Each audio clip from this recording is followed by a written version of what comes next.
네, 굉장히 당황스러운 시편입니다. 약간 이런 느낌입니다. 다윗 지금 제정신이야. 우리가 다윗이 어떤 인간인지 자기가 했던 일들을 뻔히 알고 있는데 어떻게 이렇게 기도하는 게 말이 돼?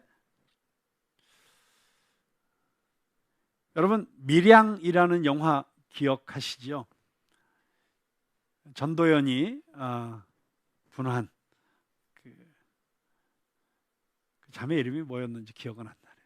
전도연만 기억나고. 근데 그 전도연이 자기 아들이 유괴를 당해서 죽어요. 그런데 이제 너무 괴로워하다가 전도를 받고 교회에 가서 은혜를 받고 내적 치유도 경험하고, 그리고 나서는 정말 어렵사리 자기 아들을 죽인 살인범을 용서하고 싶은 그런 마음이 정말 어렵게 생겼어요. 그래가지고 교도소로 찾아갑니다. 그 교회 성도들이 다 중보기도를 하고 정말 가서 그 살인범을 용서하고 정말 하나님의 은혜를 경험하고 오기를 기대하면서 중보기도하는 장면도 등장하죠. 그런데 정말 어렵게 그 살인범을 바라보면서 내가 당신을 용서하려고 왔다, 이렇게 얘기를 했더니 그 살인범이 너무 평온한 얼굴로 저는 주님의 은총으로 평안합니다. 여기 와서 하나님을 믿게 되어 얼마나 다행인지 모릅니다. 벌써 이전에 저의 죄는 하나님께 용서받았습니다. 이제 평안합니다. 그때 그 전도현이 느낀 당혹감, 그리고 그 이후에 완전히 돌아버리죠. 내가 용서 안 했는데 누구한테 용서를 받았단 말이냐. 그리고 나의 이 고통과 괴로움은 씻어주지 않으시면서 저 살인범의 저 마음에는 저런 평안을 주시는 하나님이 이게 맞는 하나님이냐, 뭐 이런 질문을 가지고 막 너무 괴로워서 나중에 별 미친 짓을 다 하고 하는 그런 충격적인 영화를 우리가 기억합니다. 그런데 그 영화에서 전도연이 느꼈음직한 그런 묘한 배신감, 묘한 당혹감, 그걸 이 다윗의 시를 읽으면서 제가 조금 느끼는 거예요. 자, 왜 제가 이렇게 반응하는지 한번 오늘 성경 말씀을 다시 찾아보시죠. 1절에 보니까 내가 완전함에 행하였사오며 흔들리지 아니하고 여호와를 의지하였사오니 여호와여 나를 판단하소서. 자, 하나님 앞에 나와서 기도하면서 하나님, 저 완전하게 행했잖아요. 제가 주님만 의지한 거 아시죠? 그러니까 저를 한번 판단해 보세요. 하나님 앞에 자기를 심판해 보라고 당당하게 얘기하고 있는 거예요. 그 다음에 6절에 보니까 여호와여 내가 무죄함으로 손을 씻고 주의 제단에 두루 다니며, 자기가 무죄하다고 이야기하고 있어요. 그 다음에 11절에도 보니까 나는 나의 완전함에 행하리오니, 자기가 또 완전한 가운데 행하겠다고 이렇게 이야기를 하고 있습니다. 그리고 또 그렇게 대놓고 자기가 무죄하다, 완전하다 이야기는 하지 않지만 4절과 5절에 보니까 내가 저 허망한 사람과 같이 앉지 아니하였고 간사한 자와 동행하지도 아니하였고 행악자의 집회도 미워하고 악한 자와 같이 앉지 아니하리이다. 자, 시편 1편, 시편 전체의 서론에 보면 복 있는 사람과 망하는 사람, 악인의 길과 의인의 길을 대조해서 얘기하고 있잖아요. 그러니까 성경 전체의 주제가, 이 시편 전체가 계속 복 있는 사람이 어떤 사람이냐, 의인이 어떤 사람이냐, 악인이 어떤 사람이냐, 망하는 사람이 어떤 사람이냐, 이걸 계속 대조하는데 바로 그 망하는 사람들, 악인들, 행악자들, 율법으로부터 멀어진 자들, 이런 자들의 이야기를 하면서 나는 저 사람들 같이 안 살았다, 이렇게 지금 이야기하고 있지 않습니까? 자, 지금 하나님 앞에서 하나님이 어떤 분이십니까? 정말 불꽃 같은 눈으로 나를 살펴보시는 분이시죠. 하나님 앞에서는 아무것도 숨길 수 없는 분이시죠. 우리가 사람들은 완벽하게 속일 수 있어도 하나님은 속일 수 없다는 걸 우리가 알고 있잖아요.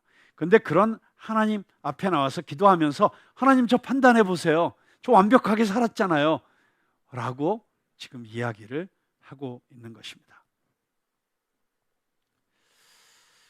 오늘 우리 이윤경 전도사님이 기도를 하셨습니다마는 목사님이 죄송해요. 요거 고치려면 아직도 한 몇 달은 걸릴 것 같아요. 계속 용서해 주세요. 네, 이윤경 목사님이 대표기도 하시면서 참 이렇게 죄를 회개하는 기도를 하셨잖아요. 근데 무슨 회개를 하셨어요? 우리가 해야 되는데 안 한 죄, 또 안 해야 되는데 한 죄. 결국 우리 죄를 크게 요약하면 그렇잖아요. 해야 되는데 안 한 죄, 안 해야 되는데 한 죄. 그러니까 우리가 그 두 가지 카테고리에 안 걸릴 방법이 없어요. 그런데 어떤 성도님이 여기 나와서 기도하면서 하나님, 지난 한 주간 완전하게 살게 해주셔서 감사합니다. 하나님 앞에 부끄러운 말이나 행동 하나도 하지 않게 해주셔서 감사합니다. 하나님 하라는 일만 했고 의로운 일만 했고 하나님 보시기에 문제될 일은 하나도 하지 않았음을 감사드립니다. 그리고 예수님 이름으로 기도합니다. 아멘. 그리고 내려갔어요. 그러면 그런 기도를 여러분이 들으시면 어떤 느낌이 드실까요? 와, 할렐루야. 정말 저 성도님 정말 너무 아름답게 사셨구나. 그리고 우리 모두의 마음을 저렇게 대변하셨구나 하고 막 박수 치실까요? 아니면 조금 마음이 어려워지시고 복잡해지실까요?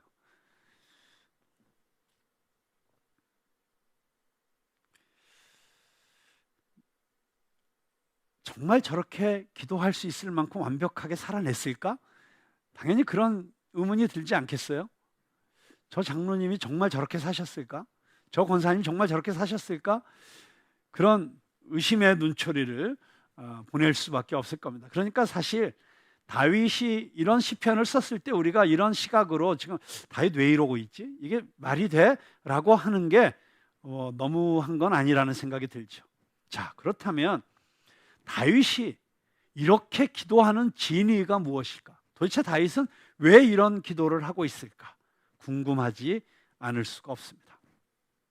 제가 제 머리를 막 굴려가지고 다윗이 이렇게 기도할 수 있는 가능성을 몇 가지를 생각해 봤어요. 첫 번째 가능성, 상대적 완벽주의일 수 있습니다. 나는 쟤보다 낫다는 것입니다.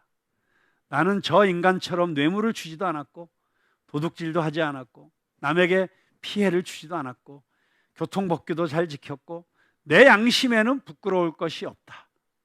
근데 여러분 성경에 보면 이런 멘탈리티를 집단적으로 갖고 있는 사람들이 나오죠. 누구죠? 네, 바로 바리새인들입니다. 바리새인이라는 말 자체가 구별된 사람들이라는 뜻입니다. 나는 너희 죄인들하고는 달라. 우린 너희 같은 이 죄인들하고는 달라. 모세가 받은 십계명을 613개의 구체적인 계명으로 정리를 해가지고 그것을 지키기 위해서 목숨을 건 사람들이 바리새인들이었습니다. 그래서 성전에서 기도할 때 하나님, 나는 저 세리처럼 죄를 짓지 않게 해주셔서 감사합니다. 그 바리새인들을 율법주의자라고 그렇게 얘기할 수 있습니다. 그런데 그 율법주의자들이 빠지는 가장 큰 함정이 두 가지가 있습니다. 하나는 비교의식입니다. 그래서 나보다 못 사는 것 같은 인간들을 보면 교만해지고 나보다 더 철저하게 율법을 지키는 자들을 만나면 열등감에 빠지고 그래서 그 다음 함정에 빠지게 되는데 그게 바로 위선입니다. 하나님이 아닌 사람의 시선을 의식하고 사람들 앞에서 자신의 잘못이 없다는 것을 증명하기 위해서 그리고 자기 자신이 얼마나 의로운지를 보여주기 위해서 가면을 쓰는 것이죠. 이런 바리새인들은 율법에 대해서 아주 높은 기준을 가지고 있다는 점에서 그리고 그 율법을 지키기 위해서 최선을 다하고 있다는 점에서는 아주 훌륭한 사람들일 수 있는 가능성이 있지만 그러나 남들과 비교하면서 상대적으로 자신이 좀 더 낫다고 안주하는 그런 함정에 빠질 수 있는 가능성이 많은 부류라고 할 수 있습니다. 오늘날 우리 교회 안에서도 어쩌면 상대적으로 다른 사람들을 바라보면서 내가 저 사람보다는 더 나은 신앙인이다. 저 사람들보다는 내가 더 훌륭한 그리스도인이다. 이렇게 안도하고 있는, 안도의 한숨을 내쉬는 그런 성도들이 많이 있을 수 있다고 생각을 합니다. 자, 다윗도 지금 마음속에 떠오르는 여러 악한 존재들, 지금 4절에서 5절 계속 얘기하고 있잖아요. 저 악한 자들, 허망한 자들, 간사한 자들, 뇌물을 쓰는 자들, 저 포각한 자들, 이런 자들과 비교하면서 나는 저런 죄 안 지었어. 근데 그 기준이라고 하는 것은 눈에 보이는 죄를 이야기하는 것이죠.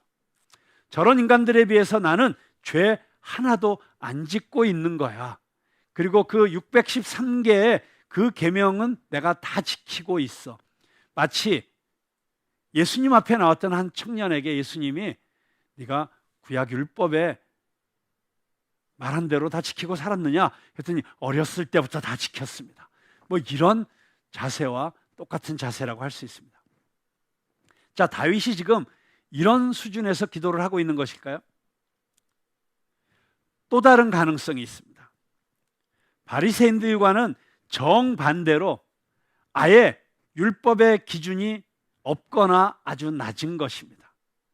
기준이 없으니까 양심에 꺼리낄 일도 없습니다. 남들이 보기에는 잘못하고 있어도 자신은 전혀 문제가 없다고 우기는 사람들이 있죠. 또 어떤 경우에는 남들에게는 아주 엄격한 잣대를 들이대면서 자신에게는 절대로 적용하지 않는 그런 사람들도 있습니다. 그런 사람들을 통틀어서 표현하는 기가 막힌 우리나라의 사자성어가 있죠. 우리나라에만 있는 사자성어. 대만에도 없고 중국에도 없습니다. 오직 우리나라에만 있는 사자성어. 내로남불. 내가 하면 로맨스, 남이 하면 불륜. 여러분 웃을 일이 아니에요. 내로남불에 가장 빠지기 쉬운 집단이 기독교인들입니다. 은혜의 부작용이라고도 할 수 있습니다. 7번씩 70번이라도 용서하시는 하나님, 그 어떤 죄도 다 용서하시는 하나님, 가슴에 못을 박고 집을 나간 탕자가 돌아올 때 그 못된 아들 맞아주시겠다고 맨발로 달려가시는 아버지 같은 하나님, 그 하나님의 은혜를 받고 누리는 건 너무나 감사한 일이지만 그만 그 하나님의 사랑과 용서가 어쩌면 너무 당연한 것이 되어버리고 그것이 습관처럼 되어버려서 은근히 죄를 지으면서도 이렇게 죄 지으면 안 되는데 하면서도 그래도 결국은 용서하시게 될 거야, 아니면 어쨌든 또 회개의 과정을 거쳐서 내가 용서는 받을 거야 라고 하는 그 묘한 잠재의식 속에서 슬그머니 해서는 안 될 일들과 죄악된 길로 걸어가는 그런 모습을 보일 때가 얼마나 많이 있습니까? 그런데 문제는 그 하나님의 은혜를 자기에게는 무제한으로 적용하고 다른 사람들에게는 율법의 잣대를 들이대는 경향이 기독교인들에게 자주 나타난다는 것입니다. 그 결과는 세상에서 손가락질 받는 뻔뻔한 기독교가 되는 것입니다. 독일계 유대인 철학자 한나 아렌트가 예루살렘의 아이히만이라는 책을 썼습니다. 유대인 학살의 전범이었던 아돌프 아이히만의 재판 과정을 보면서 한나 아렌트는 악이란 무엇인가 하는 것에 대해서 깊이 생각을 했습니다. 왜냐하면 재판 과정에서 이 아이히만은 죄가 없다는 주장을 반복해서 합니다. 그것도 그냥 죄를 면하기 위해서, 벌을 안 받기 위해서 그렇게 변명하는 게 아니라 확신에 가득 차서 자기는 죄가 없다고 주장하는 것이었어요. 자신은 단지 군인으로서 나치 독일의 충성을 맹세했고 그 맹세에 따라서 주어진 명령에 성실하게 복종하였을 뿐이다, 이렇게 주장하는 것이었습니다. 재판 과정을 지켜본 한나 아렌트는 이렇게 결론을 짓습니다. 죄악은 생각 없음에서 오는 것이다. 위에서 주어지는 명령이 어떤 결과를 가져올지, 그것이 부당한 것인지 아닌지 아무런 생각 없이 그저 기계처럼 순종하였던 것이 죄라는 것입니다. 자신이 무엇을 하고 있는지, 아니면 무엇을 안 하고 있는지, 자신이 어떤 결정을 하였는지, 자신의 결정에 무슨 문제가 있는지 아무런 생각을 하지 않고 있다면 결코 무죄하다고 할 수 없다는 것입니다. 자, 다윗이 혹시 지금 이런 이 한나 아렌트가 지적하고 있는 생각 없는 죄인일까요? 4절 5절에 보니까 주변에 악을 행하는 자들의 문제점은 잘 알고 있어요. 그런데 자신에게는 한없이 관대하고 아무 문제의식도 없고 죄책감도 느끼지 않는 그런 내로남불 신앙인의 대표 선수가 아닐까요? 이렇게 다윗에 대해서 오해할 수 있게 만드는 표현들이 이 시편 26편에 있는 것이 사실이지만, 그런데 우리가 조금만 깊이 생각해 보면 이런 것들은 다 오해라는 사실을 알 수 있습니다. 오해할 만한 얘기를 하고 있지만, 그러나 우리가 다윗이 정말 하고자 하는 이야기를 이 시편 26편에서 발견할 수 있다면 이런 것들은 다 오해였고 다윗에 대한 쓸데없는 기우였다, 염려였다, 이렇게 생각하게 될 것입니다. 오히려 이렇게 오해할 만한 표현들을 통해서 다윗은 지금 기독교 복음의 진수를 깨닫고 맛볼 수 있는 자리로 우리 모두를 초대하고 있는 것입니다. 자, 다윗이 상대적 율법주의자이거나 아니면 극단적 은혜주의자. 자, 여기서 극단적 은혜주의라는 것은 하나님 우리 죄를 다 용서하실 것이기 때문에 아무렇게나 살아도 돼. 마치 죄가 깊은 곳에 은혜가 있으니까 더 죄지어 라고 하는 것과 같은 그런 극단적 은혜주의자인가? 그것은 절대로 아니라고 하는 것입니다. 왜냐하면 우리가 지난주에 함께 보았던 시편 25편에서만도 다윗은 자기 자신의 죄에 대해서, 자기 자신의 허물에 대해서 괴로워하고 있습니다.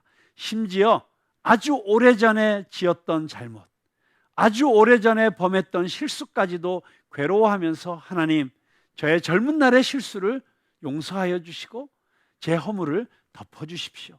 기억하지 말아 주십시오. 그렇게 기도하고 있지 않습니까? 뿐만 아니라 우리가 너무나 잘 아는 시편 51편 말씀, 하나님이여 주의 인자를 따라 내게 은혜를 베푸시며 주의 많은 긍휼을 따라 내 죄악을 지워주소서. 나의 죄악을 말갛게 씻으시며 나의 죄를 깨끗이 제하소서. 무릇 나는 내 죄가를 아오니 내 죄가 항상 내 앞에 있나이다. 여러분, 이게 다윗의 시예요. 그러니까 성경의 어느 한 대목만을 보고 그것만을 절대화시키면 우리가 성경을 잘못 해석하는 오류에 빠질 수 있게 됩니다. 다윗이 시편 26편에 고백하고 있는 이 기도를 정확하게 이해하려면 성경 전체의 컨텍스트에서 봐야 되는데요, 시편 전체를 놓고 보면 다윗은 절대로 그런 뻔뻔한 사람이 아니었습니다. 그는 자신의 죄악을 너무나도 절감하고 있던 사람이었고, 그래서 하나님 앞에 기도할 때 내가 주께만 범죄하여 주의 목전에 악을 행하였사오니 주께서 말씀하실 때 의로우시다 하고 주께서 심판하실 때 순전하시다 하리이다. 내가 죄악 중에서 출생하였으며 어머니가 죄 중에서 나를 잉태하였나이다. 심지어 자기가 태중에 있을 때부터, 어떤 성경학자들은 이 51편 5절을 보면서 다윗이 출생의 비밀이 여기에 있다, 다윗이 사실은 혼외자였다, 그러니까 불륜의 씨앗으로 잉태된 아기였다, 뭐 이렇게 주장하는 성경학자들도 있습니다. 어쨌든 우리가 이 시편 51편을 잘 살펴보면 다윗이 얼마나 자신의 죄와 또 그 죄로 인한 죄책감과 씨름하는, 고뇌하는 신앙인이었는지를 우리가 짐작할 수 있습니다. 그리고 무엇보다도 우리가 함께 읽은, 그리고 우리로 하여금 고개를 갸우뚱하게 만든 이 시편 26편만 보아도 그 안에서 다윗의 고민과 씨름을 발견할 수 있습니다. 26편 2절에 보면 여호와여 나를 살피시고 시험하사 내 뜻과 내 양심을 단련하소서. 하나님 나를 살피시고 그 다음에 뭐예요? 내 뜻과 내 양심을 단련해 달라는 것입니다.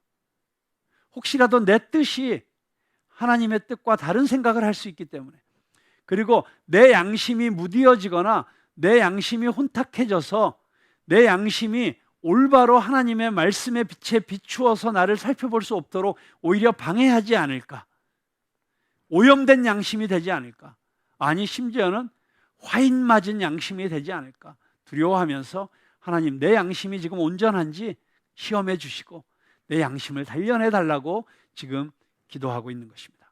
또 11절에 보니까 나는 나의 완전함에 행하오리니 나를 속량하시고 내게 은혜를 베푸소서. 자, 나는 나의 완전함에 행하오리니, 이것은 다윗의 결단의 기도예요. 하나님 저 정말 온전하게 행하고 싶습니다. 온전한 그리스도인이 되고 싶습니다. 온전한 그리스도의 제자가 되고 싶습니다 라고 하는 기도예요. 그런데 그 다음에 뭐예요? 나를 속량하시고 자기를 용서해 달라는 거예요. 그리고 내게 은혜를 베푸소서. 이 은혜가 뭐예요? 용서와 용납의 은혜를 얘기하는 것이죠. 자, 만약에 다윗이 하나님 저는 완전한 존재입니다, 저를 판단해 주세요, 이게 자기가 하나님 앞에서 아무 잘못도 없고 아무 문제도 없는 사람이라는 것을 드러내고자 하는 이야기였다면 이런 기도할 필요가 없죠. 그런데 나를 속량해 주시고 나에게 은혜를 베풀어 달라고 하는 이 기도를 통해서 사실은 다윗이 하고 있는 기도가 우리가 오해하고 있는 그런 뜻이 아니라는 것을 지금 보여주고 있는 것입니다. 자, 그런 관점에서 본다면 우리는 이 다윗의 기도를 전혀 새롭게 해석할 수 있어야 됩니다. 저는 첫째로 오히려 어쩌면 교만해 보일 수 있는 이 다윗의 기도 가운데서 하나님 앞에서 의롭게 살고 거룩하게 살고 온전하게 살기 원하는 치열한 몸부림을 봅니다. 하나님 앞에서 거룩한 하나님의 백성이 되고 싶은 열망, 하나님 앞에서 흠없는 깨끗한 정직한 의로운 자가 되기를 원하는 열망, 그 간절함이 이 기도 가운데 나타나고 있다는 것입니다. 여러분, 이 몸부림이 없으면 자칫 하나님의 은혜는 값싼 은혜로 전락하고 맙니다. 은혜의 복음을 누구보다도 정확하게 이해했던 사도 바울도 죽을 때까지 이 놀라운 은혜에 합당한 거룩하고 온전하고 성령 충만한 삶을 살고자 몸부림쳤었습니다. 자신의 마음으로는 성령의 법을 따르고 싶지만 육신으로는 정욕을 따라 살려고 하는 자기 자신의 현실을 보면서 괴로워했던 바울이 이렇게 절규했지요. 오호라, 나는 곤고한 자로다. 누가 이 사망의 몸에서 나를 건져내랴. 치열하게 말씀을 따라서 예수 그리스도의 제자로서 성화를 이루어 가고자 하는 몸부림이 없는 사람에게서는 나올 수 없는 고백입니다. 우리가 너무나 사랑하는 시인 윤동주의 떨리는 마음과도 같습니다. 잎새에 이는 바람에도 나는 괴로워했다. 잎새에 부는 바람 정도가 아니에요. 잎새에 이는 거는 거의 우리가 감지할 수 없는 바람이에요. 그런데 그 잎새에 이는 바람에 흔들리는 잎사귀와도 같은 자신을 부끄러워하고 두려워했던 그 마음, 오직 예수님께서 십자가에서 나를 위해서 행하시고 이루신 그 모든 일들을 믿음으로 구원받는다는 이신칭의의 구원은 이렇게 예수 그리스도를 닮아가는 성화, sanctification, 이 성화의 구원으로 이어져야만 하는 것입니다. 성결한 삶만이 믿음의 명확한 증거다. 이것을 평생 동안 주장했던 20세기의 대신학자 칼 바르트는 그렇다면 당신이 평생을 추구해온 그 성결한 삶, 그 거룩한 삶, 그 당신의 그 실천 신학의 요체는 무엇입니까? 이런 질문에 이렇게 답을 합니다. 하나님의 백성들에게 교회와 세상에서 책임을 다하도록 초대받은 것이다. 다시 말해서 육체의 안위와 위협 때문에 불의와 물질적 풍요에 타협하거나 굴복하는 기회주의자들은 한마디로 가짜 그리스도인들이다. 여기에서 한 걸음 더 나아가서 바르트는 온전한 실천이 결여된 기독교인들은 복음 전파에 있어서 최악의 적들이며 가롯 유다와 같은 불량한 존재들이다. 내가 이 성화의 삶, 그리스도의 제자로서의 삶을 치열하게 살아내지 않는다면 그 존재들은 복음 전파에 의해서 오히려 최악의 적들이라는 것입니다. 우리 오늘날의 현실을 보면 상당히 타당성이 있어 보이지 않습니까?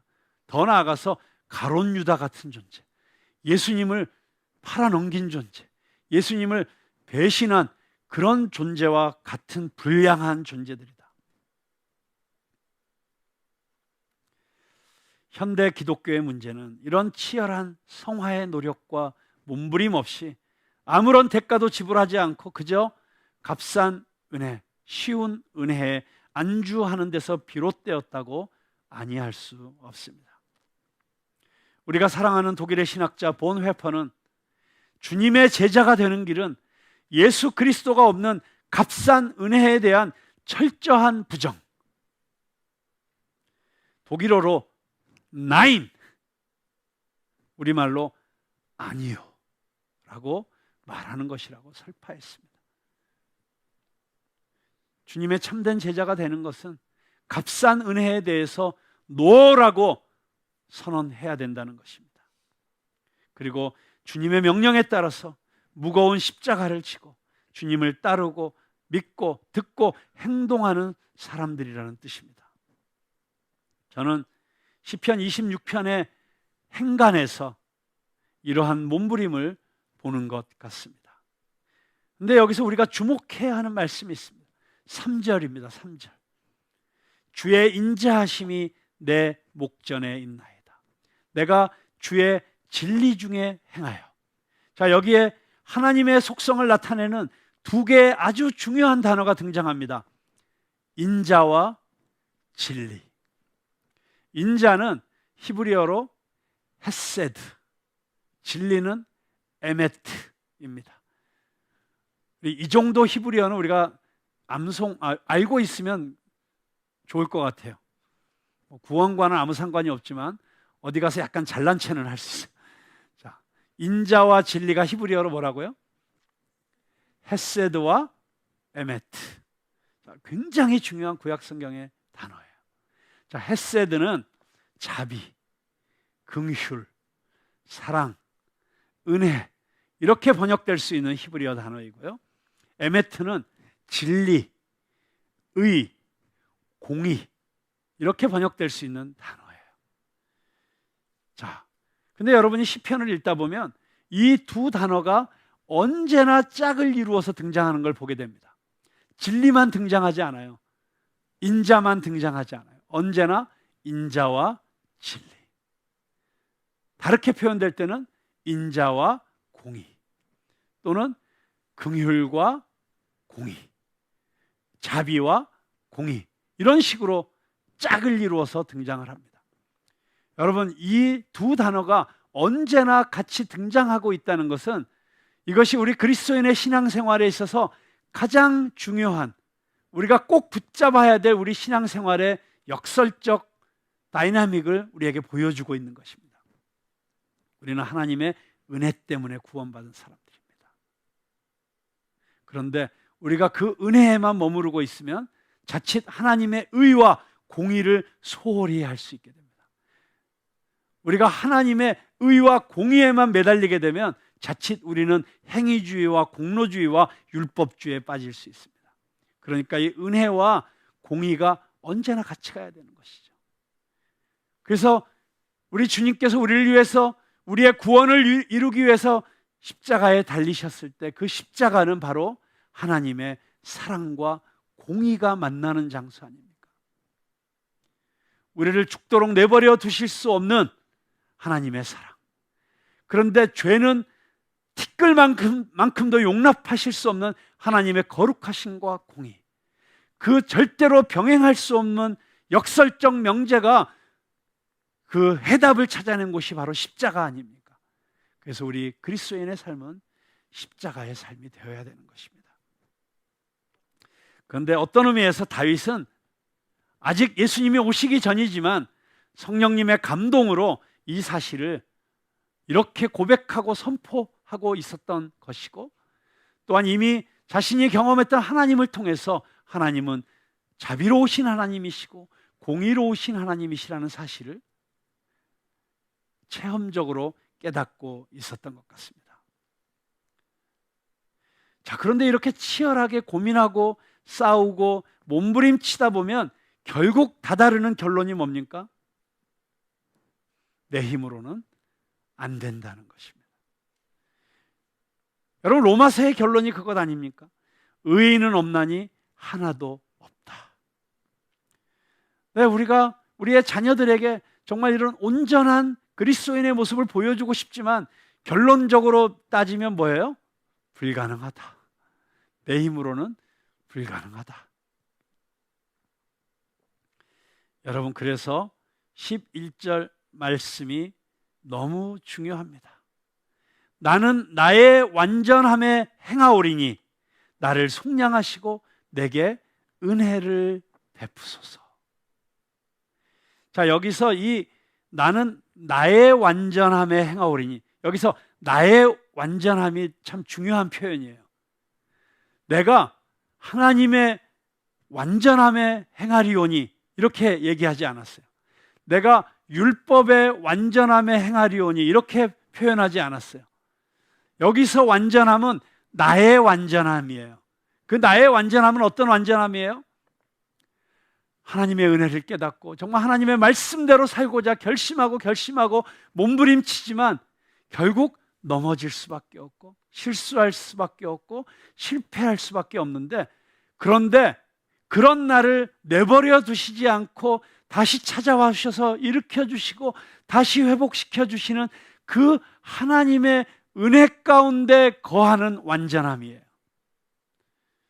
여러분, 이것이 오늘 이 땅을 살아가는, 아직 하나님의 나라가 도래하지 않은, 이미 십자가에서 온전히 이루셨지만 아직 완성되지 않은 이 긴장 관계에서 살아가는 우리 모든 그리스도인의 모습이 바로 이 모습이라고 할 수 있습니다.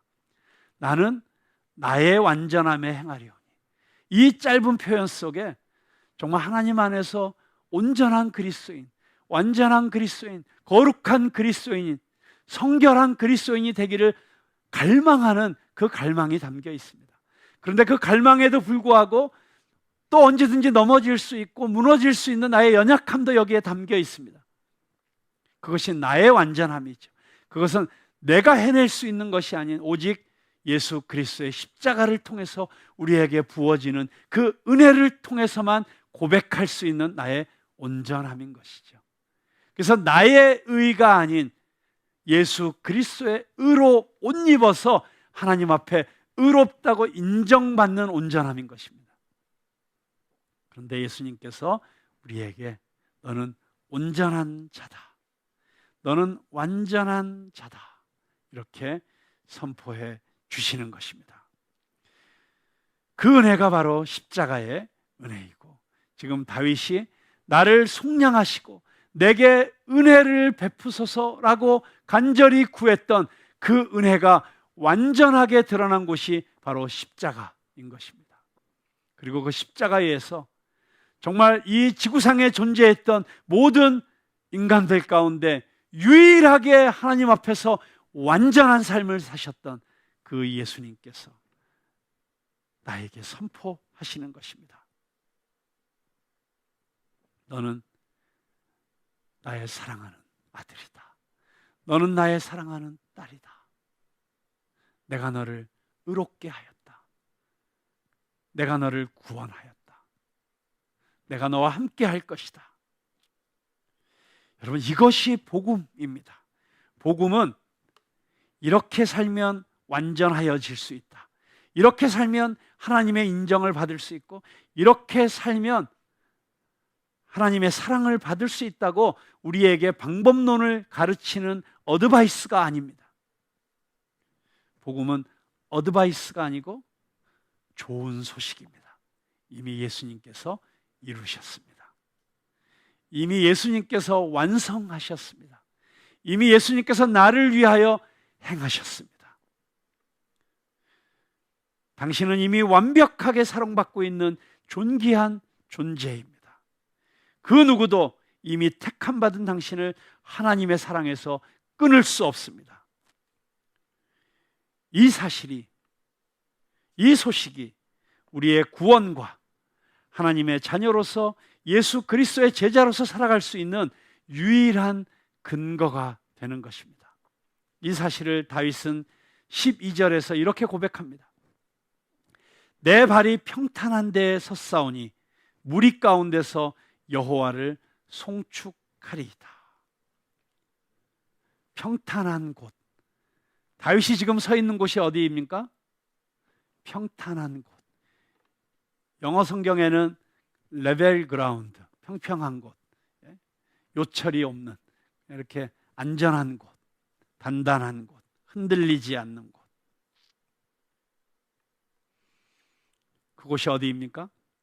네, 바로 굳건한 반석 되시는 예수 그리스도이십니다. 예수님이 우리의 삶의 반석이 되시기 때문에, 예수님이 우리의 구원의 반석이 되시기 때문에, 예수님이 우리의 살아갈 수 있는 삶의 근거가 되어주시기 때문에 우리는 오늘도 주님을 송축하는 하나님의 백성들과 함께 담대하게 하나님의 존전에 나와서 예배를 드리고 있는 것입니다. 그러므로 사랑하는 하나님께서 푸른나무 교회로 모이게 하신 하늘 가족 여러분, 지금 여러분이 계신 곳이 어디이든지, 그곳이 지금 여러분의 집이든지 차 안이든지 일터이든지, 아니면 지금 코로나 확진이 되어서 치료를 받고 있는 병실이든지 자가격리를 하고 있는 곳이든지, 그 어느 곳이든지 흔들리지 않는 구원의 반석 되신 예수 그리스도의 이름으로 지금 그 자리를 딛고 벌떡 일어나십시오. 그리고 담대하게 주님의 이름을 찬양하십시다. 인자와 진리로 우리를 의의 길로 이끄시는 예수 그리스도의 은혜를 찬양하실 수 있기를 바랍니다. 우리 함께 다 자리에서 일어나셔서 우리의 소망 되시는, 우리의 구원의 반석이 되시는 예수님의 이름을 함께 찬양하면 좋겠습니다. 이 몸의 소망 무행가.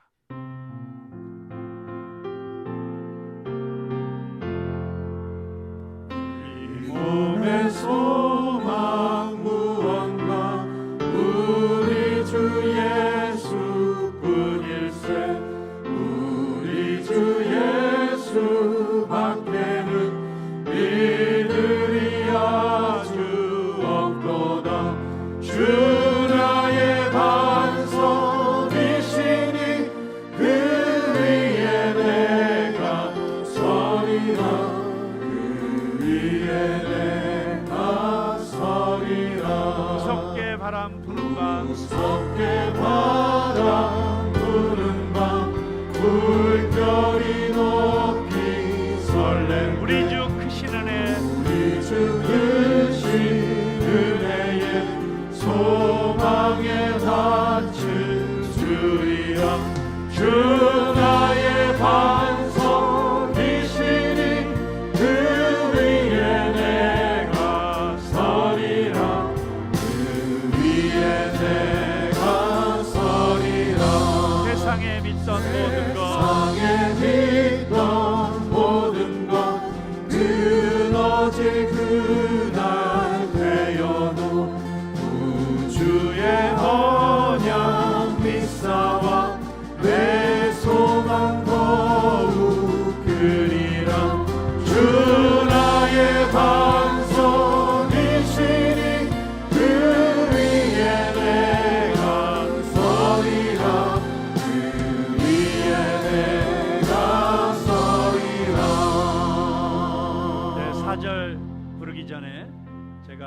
가지만 더 말씀을 드리려고 합니다. 아까 설교 시간에 언급했던 칼 바르트는 불의에 항거하고 히틀러 나치 정권에 저항하다가 추방을 당하게 됩니다. 그리고 그는 평생 성결한 그리스도의 제자로서의 삶을 살기 위해서 몸부림쳤습니다. 그런 그가 1963년 시카고 대학에서 강의를 마치고 이제 늙고 병약해서 더 이상 강의를 할 수 없게 되었을 때 마지막으로 사랑하는 학생들에게 이렇게 고백합니다. 제가 아는 단 한 가지 사실은 제가 바로 죄인이라는 사실입니다. 저는 하나님의 구원의 말씀으로 구원받아야 합니다. 그 말씀은 예수 그리스도 안에 성령의 능력으로 계시되었습니다. 그렇습니다. 우리는 단 한순간도 하나님의 인자와 긍휼이 없으면 살 수 없는 존재들입니다. 그런 우리들을 다시 일으켜 주시고 그리스도의 말씀의 능력으로, 성령의 능력으로 다시 일어설 수 있도록, 그리고 이 길을 걸어가 마침내 바라던 천국에 올라가 하나님 앞에서 배울 때 담대하게 예수 그리스도의 의를 옷 입고 주님, 저 주님 앞에 왔습니다. 그 하나님의 거룩하신 빛 앞에 설 수 있도록 우리를 이끌어 주실 것입니다. 그 예수 그리스도, 우리의 소망이 되시는 예수 그리스도를 바라보며 다시 마지막 4절 찬양 힘차게 부르도록 하겠습니다. 바라던 천국 올라가, 바라던 천국 올라가 하나님 앞에 배울 때 구주의 의를 힘입어 어여시 바로 서리라. 주 나의 반석이시니 그 위에 내가 서리라. 그 위에 내가 서리라. 기도하겠습니다. 주님, 그렇습니다.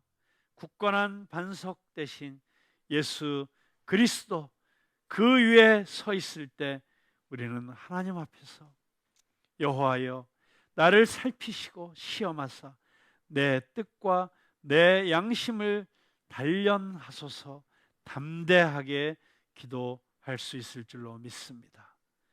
오늘도 우리를 말씀으로 성령의 능력으로 이끄시는 예수 그리스도의 이름 받들어 감사드리며 기도드립니다.